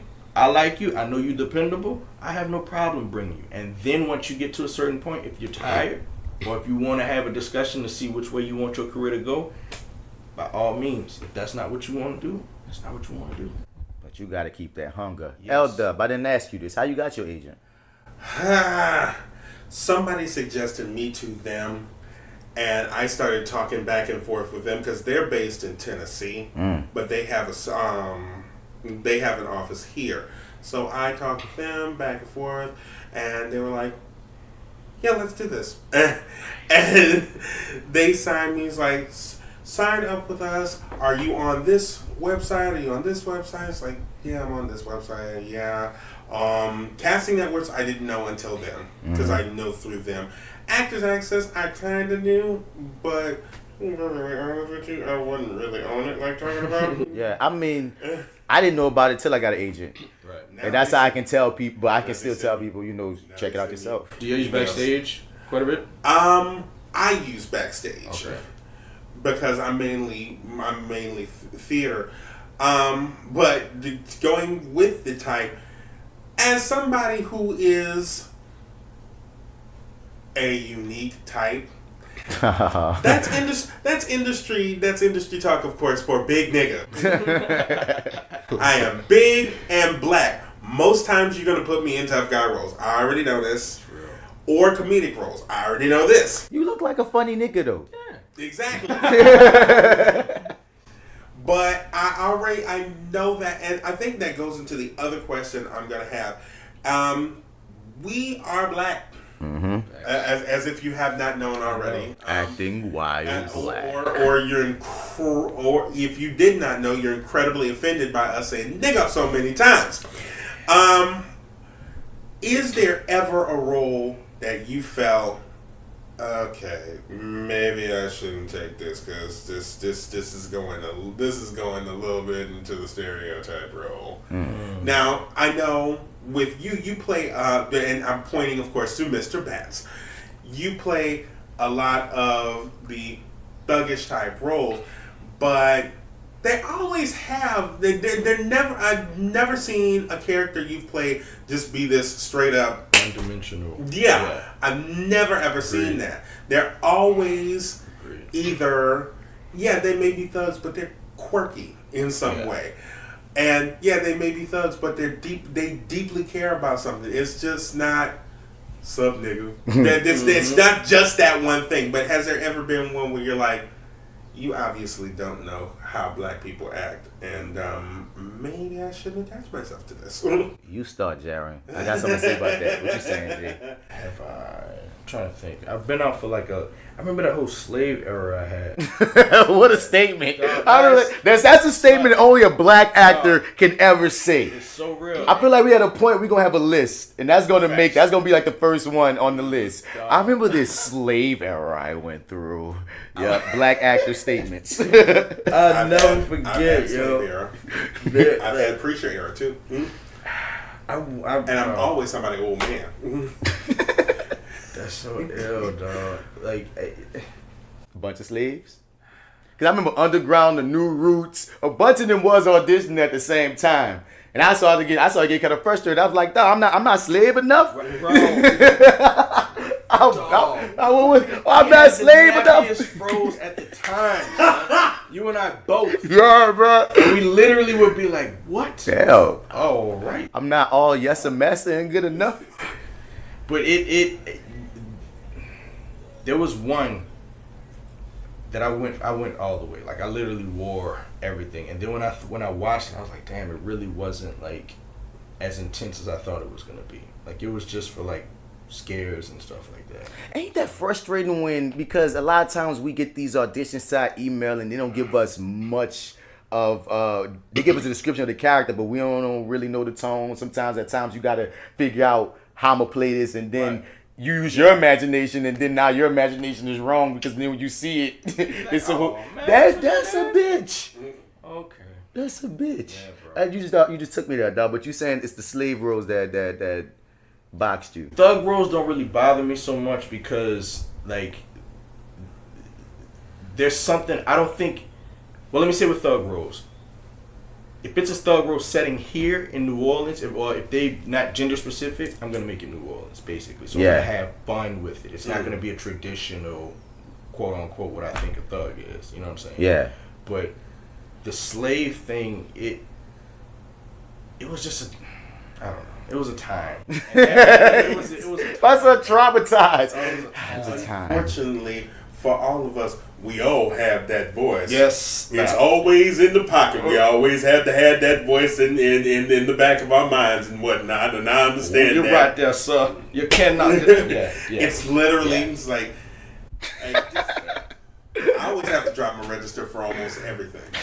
Anything that's not set in like the 80s to the front is always, I use my grandfather's voice. I mean, in this game being black, I think it's impossible to dodge stereotypes because, like, you can see, even when we say thug roles, half these motherfuckers that's writing these thug roles don't even know what a thug is, and they don't even know what they mean when they've been trying to classify a thug. When we take in these characters, I can see a character. This is Clinton. This is Ross P. This is what he's going through. Okay, he just happened to be in the hood. Whoop-de-whoop, fine. But sometimes when they just try to minimize it to thug, I don't even want to go the route of that means nigga, but, like, it really just be feeling like, dog, like, what else? Right. What else does he want? You can't. That's like me just categorizing you as dude. Yeah. Be dude. Yeah. What the fuck does that mean? You know what I'm saying? But we got to a point now where my agent, like, unless it's a recurring, even Fiona, like, look, we ain't about it. You ain't doing one line thuggers no more, dog. Real. Like, if I ain't about to even send that to you because it's so many. These niggas be looking at me, and I'm like, it gets hard as a black actor coming from theater. Nigga, bitch, I done Shakespeare. I done August Wilson. Yeah. I done Susan Lloyd Parks. Leads, monologues. You feel me? I done been doctors. I done been all kind of shit. So, like, that's when you look into, like, damn, but y'all niggas just keep on thinking. That's why I love doing Nola Circus, because I want none of that shit. That's why I'm about to be like a paramedic in the dirt, and it's like 2 lines, but I'm in love with them 2 lines, because it's a fucking paramedic. Yeah. When I got to do Star Trek, it was a doctor. That's why I was like, nigga, when I get opportunities, do these niggas is not trying to kill a motherfucker. I'm with it, son. I'm so with it. Give me something weird, son. So it's one of those things where it's like, the whole game is about stereotypes because they even stereotype the white people in the game. You know what I mean? Like and that's where that typecasting shit coming from. To the degree I was looking at niggas' resumes that I look up to, and as I look up at them, I couldn't find one for the longest time that didn't have a thug role, quote unquote, on their resume. from the James L. Jones to the Mahershala Ali to the Lawrence Fishburne. You couldn't find one black person. And after a while, I think maybe you said on your podcast, somebody told me, was like, what about this person? And I was like, wow. And that's so funny that it's an anomaly for a nigga to not have. But I know some of y'all white boys and some of y'all white chicks, y'all ain't all play motherfucking the near the wells, nigga. Yeah. It's a trippy thing that I'm glad that times are changing to a degree. They're starting to give us more the power. Yeah. They're starting to give us more the attention. They're starting to take in and let us tell our stories, because that is important as fuck. I often wonder how different Color Purple would have even been if a black person directed it. Steven Spielberg did his thing, but nobody could tell our stories like us. Yeah, for sure. Feel me? You got any stories that you like? Is there like something in your brain that you was like, man, if they made this would be my ideal like story to tell or role to be in? I have an era. I want to be like in the Harlem Renaissance era, like in that zoot suit, little prohibition like little era. For some reason, I don't really have like a character I want to play. I just want to be in that era again. Doing Susie Laurie Parks, did this show Spunk, where I had like absolutely some of the best fun choreographing stuff. I loved movement, and I feel like being put. Wait, in were you in the second one? The one where the dudes are going back and forth? Yeah, I love that one, man. Oh, Lawrence, you are encyclopedia. He got it all. That's real. L-Dub got it all. Dylan did a production of Spunk in 05, I believe. Freshman year. It wasn't 05. It wasn't? Katrina was 05, son. It wasn't 05. It couldn't have been 05. It had to be 04, 03, one of them. No, it was directly after Emmett Till. So it was 04 then. It was 04. Oh, Jesus Christ, Emmett Till. Actually, Emmett Till is one of the most interesting. Emmett Till is the farthest I've ever gone for a character, period. I played Mose Wright and A.A. Rayner. They made me straighten my goddamn hair.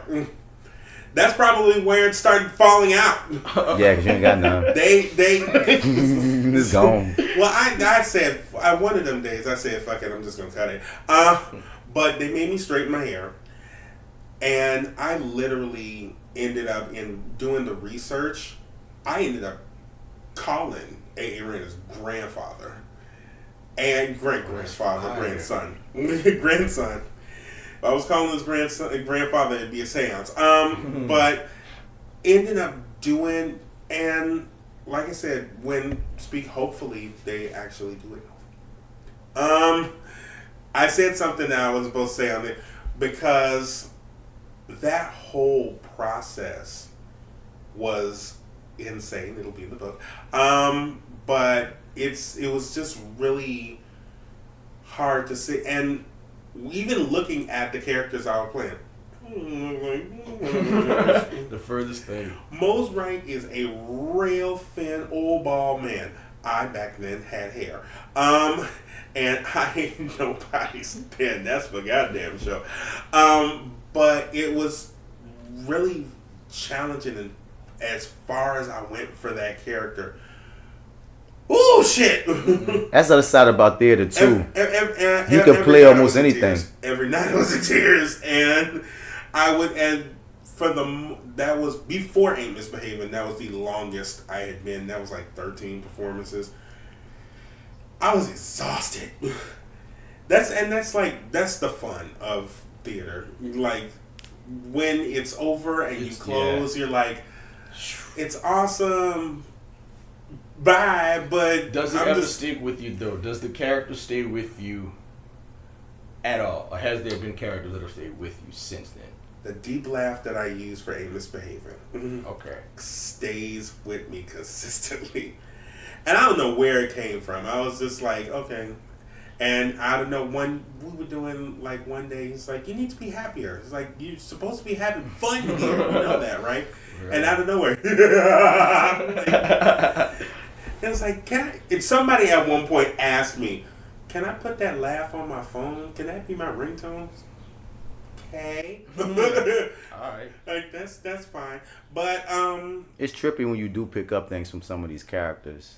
Like that happens. It's like it's such an actory thing to say, but like it's not every character neither, but certain ones have certain quirks that you be like, wait, what like I took that home with me, and it's a mind fuck again. It's weird now. Because at the end of the day, a lot of times they say the best acting isn't when you're trying to be anything outside of yourself. It's when you find yourself in that character, and it's just that's they're trying you on as well as you're trying them on.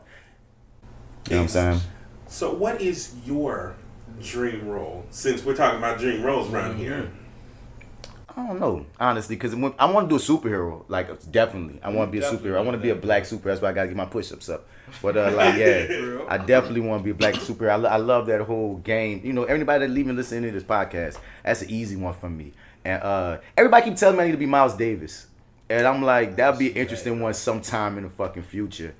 I want the but you threw me off with that. I didn't think you was gonna ask me that. I was about to ask y'all something. I want to be Collins and Wren. That's what I want. I want to be Collins and Wren.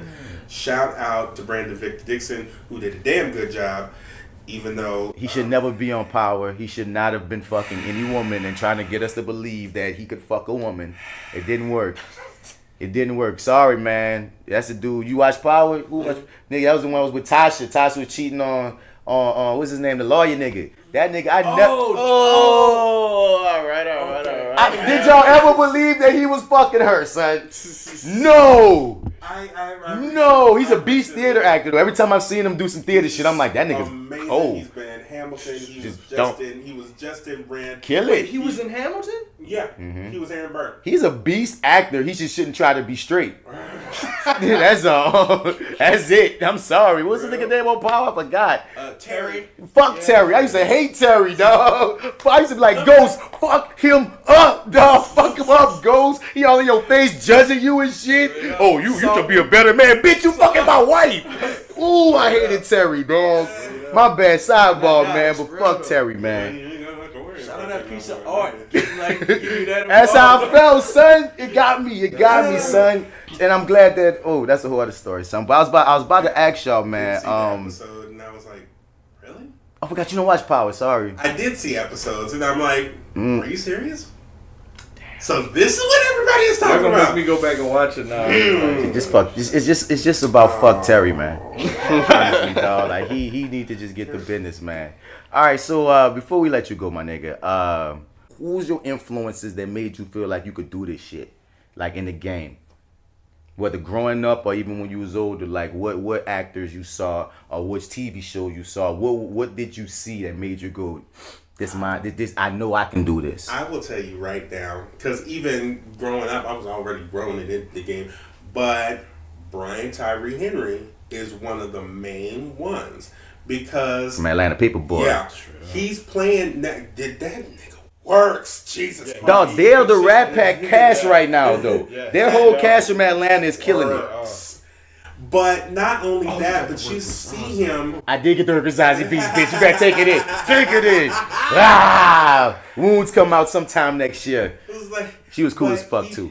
He plays so many different, far-reaching, wildly different characters, and for a dude who looks like that, like me, he looks like me. Goddammit, big nigga. Yeah, you really don't on the regular get those characters. Like I said, most likely if we were being Paperboy would not be that. Paperboy would not be him. He would look more he would look more like Tyler the Creator. Okay. Like I said, the characters that he plays in, not just that, but if you was first introduced him as Paperboy, you'll be tripped the fuck out when you see him in them other roles too, though. Yeah, because him and Beale Street, he did so fucking good. There's just like this one moment where he's silent for like a smooth 20 seconds. I was like, this nigga's been traumatized. Him and Beale Street, he's like in Child's Play now. Yeah, he probably Child's Play. He was originally in Book of Mormon. He was the dad in Spider-Man Into the Spider-Verse. Exactly. Like I said, he a musical nigga too. I heard he got in what was it, Yale? Yeah. On some singing and dancing shit. He was originally in the Book of Mormon. Oh goodness, this black nigga was in the Book of Mormon, nigga, killing it, singing and dancing. And like I said, even going back Paperboy, to like old like Tony Awards when they did the performance from Book of Mormon, and I'm sitting up there looking at him, shit, that's him. Damn, he was on there. That's Brian Tyree. The fuck? That's fire. fire though. I mean, And how many years ago was that? That was, oh God, that had to be like 2011, 2012. That's 7, 8 years. See what I'm saying? You gotta. It's a journey. It's the work every time, though. The time always tell you, dog. I respect longevity more than I respect niggas being famous. Cause you could be famous and then never be seen again, dog. But if I've been seen, like Keith David was a motherfucker. I always was like, dog. If I could, cause right now people know who he is, cause Green Leaf Blue. But for the longest, Keith David was that nigga. I know that nigga. Oh, that's that nigga that be in that. Oh, that's nigga ain't really know Keith David's name. But if you show the face, you like, damn, cause you've been in this game, dog. People that stay consistently working, that's what I fucking want. Come on. Chiwetel Ejiofor. Come on, man. Rakeem. Yo, that's kind of like the Black Pack in a sense. They Yeah. do, you know what I'm saying? To be doing Omar. like Lorenz. Yo, son. Lorenz don't get the respect he really needs. And he, like, I was fortunate enough to get to talk to this man twice. Like, once at a Table Read for Girls trip and then during Essence. And each time I met him at Essence, I mean, when I did talk to him at Essence, we just talked about, like, he said something so surprising. He was like, hey, man, I was hoping I was going to run into you. I was hoping to see if you got a part on the show or some shit like that. I'm like, yo, you don't know me from a can of paint. Right. And I've been watching you since, like, fucking old dog. Yeah. You say that, son, like, yo, I know this is, I know I can be here. You know what I'm saying? Right. Like with you, the Royal family. Right. That's a trippy thing when you find yourself on set with people you were watching on TV. That gets me like that because it's not even necessarily always like because I was in a movie with Bradley Cooper. I was in a movie with Matthew McConaughey. Wait, You first off, remember that? Dog. So They played us, dog. They played us. that's the joy. That's another part of the industry you gotta appreciate. All right, you gonna go through the works, auditioning for a project, getting on set. I mean, callbacks and everything. Call back the whole works, booking the job, getting on set, working with everybody, and get everything taken away from you. Entire cut. And you are just a glorified extra, but your name is in that credit. Can I? Niggas still get residual off And that. you still get And the yeah, residual. because what's funny is like sometimes when my bio gets shared, they might be like, yeah, he was in Free State of Jones. Yep. And I'm like, I'm not in Free State of Jones, bitch. Like, first and foremost, like, because both me and Jaren on for that film, we got to, I guess, to a great point for another character. Yeah. You know what I'm saying? And they was fucking with us to the point of, well, we got these smaller roles we'll give you, and they got like about 3 lines a piece, but you know we're gonna give that to you because we fuck with y'all so much when you went for that character. You feel me? So we get on set, son, and those whole pages got thrown out. And they just, like Jay said, they just treated it like we was just extras, basically. We was just there with the extras are honestly getting more screen time than us. And we were actually credited with names, with contract, with all the whole yards. Like you said, we still get money off it, but if you watch that movie, nigga ain't up in there. We were just chilling. We was chilling. Yep. Yep. It was another day watching the experience. And it's so frustrating, son, because we don't ever get booked in the same shit. I know. And the one time we do get booked in the same shit, he don't do shit, he don't even use it. I was like, you mother, dog. How long we've been waiting for this to happen. And it was some bull. But I was just saying that to say, dog, like, it's the cats like I was just in the oath with Dokes from Dexter. Surprise, motherfucker. When I saw that nigga, I just want to yell surprise, motherfucker, at that nigga. You know what I'm saying? It's when you like when Kathy Bates, man, when I was on American Horror Story with her, I'm like, oh my God, lady. And I will always credit her for making my first time on a set the most smoothest transaction ever, dog. I'm like, if I ever could get big enough to see her again, I'm gonna give her a hug. Because I remember, like, you know, it's your first time on set, you finally booked something, you know what I'm saying? And I remember, like, sitting there and I'm trying to get my words together. And she said, let's practice a little bit. And we run the scene. And then she stopped and she stared at me for a minute. And she like, you're trained, aren't you? Let's go. That is the best compliment. That's what she said. Damn, man. And I said, yeah, man. And she was like, man, okay, we gonna have some fun today. And from that whole point, son, dude, and then this lady, she always treated me with like equal respect. There's this one point, like, cause you know, and it's on American Horror Story covering episode 11. and she knocks me out with this brick behind my head. But it was written in a different way where she knocks me out some other kind of way, and she told the director, she was like, that won't work for what I'm doing. We got to change that. And the director was stumped trying to figure it out, and Kathy was stuck. Miss Bates was stuck. And then she looked at me and said, Martin, what you think, man? How you think we should fix this? I looked. Yes. Now, I wish the end of this story was me coming up with this grand answer. It's not. I didn't have shit neither. But, the fact that she, like, you know, respected the nigga like that and she made it so smooth, dog, like, out of all these other people the nigga that work with, certain ones kind of stick with you. You feel me? But as far as I'm concerned, as far as those actors that, like you said, the Black Pack, like all the people, like Zaya Washington need to go up in there too. Yeah. Funny enough, Will Smith. Yeah. But I'm gonna take it to even a lower level. I think everybody could fucking agree with the cast of all that. Ooh. Think about that. We was seeing young black cats. Keenan and Kel. We seen cats like they weren't old men. They were young cats being able to do skits and shit, being able to act and shit. I feel like seeing that affected me in a way to feel like I could be on Nickelodeon, nigga. That nigga on Nickelodeon. Alfie. I mean, my brother and me, my nigga, you feel me? Like, I feel like some of those smaller ones, even though we could always say Denzel, we could say all these big names that, of course, do affect us. It's sometimes those smaller joints that we just was watching. That's how I got my ass whooped one time when I was 12. Because I called Nickelodeon Studios and I asked to be on the cast of all that. Then when my mother found the long distance bill. Oh, back when that was a thing. Yeah, back when that was a thing. Lars, who the hell you calling Orlando? I don't remember anything after that. But I still don't regret it, damn it. I'm about to say I respect that you went to that length to try to get on there. Like, subconsciously, at that age, like, you don't know what you're doing. You don't know nothing about agents. So it's just a shot in the dark. Look, they got a number of Nickelodeon. Who I got to talk to get into this? I mean, but ain't it a beautiful thing from when you was little, you said you wanted to be an actor, and technically, even if we ain't where we want to be, we all became what we said we wanted to be. So I think that's a beautiful thing. So I'm gonna let you go, my nigga. I need you to come back. We gonna have another rap taste. Down for this. You feel me, dog? But let people know upcoming projects, man. What you got coming up, man? What you got going on that you can speak on? All right.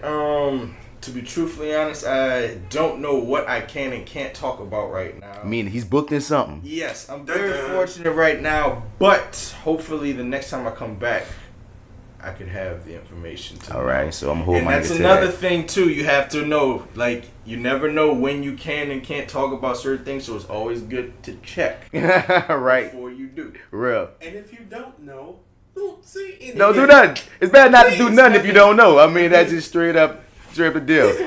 Bring my dog back on Queen Sugar, man. You hear me? Bring B back, dog. Bring him back, because you didn't die. No. You ain't arrested. No. You still out here. Finally! You hear me? Because niggas be killing niggas in these things. I don't know how many times niggas been died. My mama told me she don't really watch too much of my stuff because I hate seeing you go to jail or die. My mom told me the same exact thing. I burst into tears when we did Gem of the Ocean because I didn't tell her that I was going to die at the end. See, black mamas don't want to see you die. Not at all. But being a black actor, you gon' die. You gotta get used to that. You better be. You go somebody, you gon' die, dog. It's a black actor rite of passage. Honestly, I want the badge of honor. I don't want to play a corpse on Law and Order. Now, granted, I'm gonna tell my mom I've been on Law and Order. Just don't watch it. Well, truthfully, right now the rite of passage New Orleans is getting on NCIS New Orleans. Like, I feel like most people I know have been on there at some point, and they're not going anywhere. So once you get that credit, then you know. Be a course on NCIS. I want you to get a real role right there, get out of court. I want you to talk. I want you to talk, my dude. So let's get out of here, man. Tell them where they can find you at, Jay. Yeah, man. My social medias are Instagram, JJEDJUST. That's JJJust. I'm on Twitter. It's just the opposite, just JJ. I'm on Facebook. Jaren Mitchell. Find my dog, Jaren Mitchell, man. He killing it.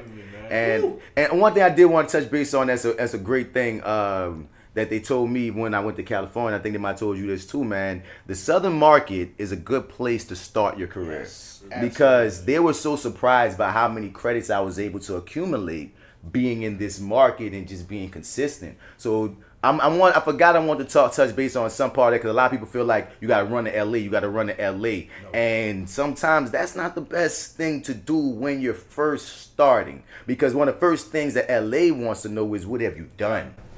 We have Oscar nominated and won projects casted out of our state. True. When that's the biggest cosign or what everybody looks for. Why go anywhere? You dig? I ain't saying stay here forever. Ever. You hear me? But but it's a good place to start unless you got some kind of connect on the West Coast, because you will learn, and we're going to get into more of this as this show progresses in episodes, connections and relationships. And people say it's about who you know. It's more so about who knows you. Right. But L-Dub, let them know where you at, man. You can find me on Twitter and Instagram and Tumblr. I am Soulboy30. Check me out on Snapchat because you have nothing better else to do with your life, because nobody else is on there. And once again, on Arrogant Observers, rants.blogspot.com, The Cat is reading Pipeline by Dominique Morisseau. Man. I just, somebody told me that Passover is on Amazon Prime right now. And Passover is this fire-ass play. It's like mixing Waiting for Godot with Top Dog Underdog. Whoa. And it's one of these awards and shit. And it's cool. I remember I did a stage reading of it once. And it's like, it's so freaking surreal. And I don't have the time to get into it right now. I'll talk about it another time. But if you have Amazon Prime. Waiting for Godot. I want to be the narrator in Passing Strange. I know it was Passing Strange is this play, well, is this musical done by Stu and the Negro Problem. And it is, if you know Coleman Domingo from the black guy from Fear the Walking Dead, he was actually in that. Whole bunch of other people were in it, but it is the first black rock musical that I've seen in a very long time. I know for a fact it's on YouTube. Spike Lee actually filmed it. And when he came to Dillard in like 2008, he showed us a clip of it. Mm-hmm. And I can very quickly say it is one of the works that actually changed my life. Because I thought there's more. The one thing of it is there's more than one way to be black. Right. And back then, like 2008, 2007, they weren't really talking about being you black. Being this different sort of character, you know. So yeah, definitely watch that. So if we're gonna throw recommendations on the theater kick, man, Passing Strange and Passover's on Amazon Prime. Where they can find it? You say YouTube for Passing Strange? You can find it on YouTube. It is also on Amazon, and it used to be on Netflix, but I bought it on Amazon. It's like, I love this show. Yeah, I know the entire show by heart. Word. So we getting out. This that actor guy, Martin Bass Bradford. You can find me on Facebook as Martin Bass Bradford on all. What, motherfucker? And did a meme. Oh man, that meme was hilarious. Oh my god. Them kids. Fuck them kids, man. I hope we could get that one going. Shout out to that meme with you, Martin. Because we just brought up the fuck them kids. That's just hilarious, but for real, fuck them kids. But yeah, man, but find me at Mr. Bats on all the other social media platforms. Spell it Mr. Outer, you ain't gonna find me. And for my inaugural episode of Acting While Black, man, we did this. Thank you, Jared, for coming through, my nigga. First episode. Yes, man. So bring me your actors, man. We're going to be talking, and we're going to be getting into some journeys. We're going to get into some experiences, and hopefully we're going to be learning some lessons from each other, dog, because I feel like so much came about this, even in this conversation, dog. So I'm excited for the future. Till next round, people, we out. Stay off book, folks. Yep. You know what I mean? Stay off book.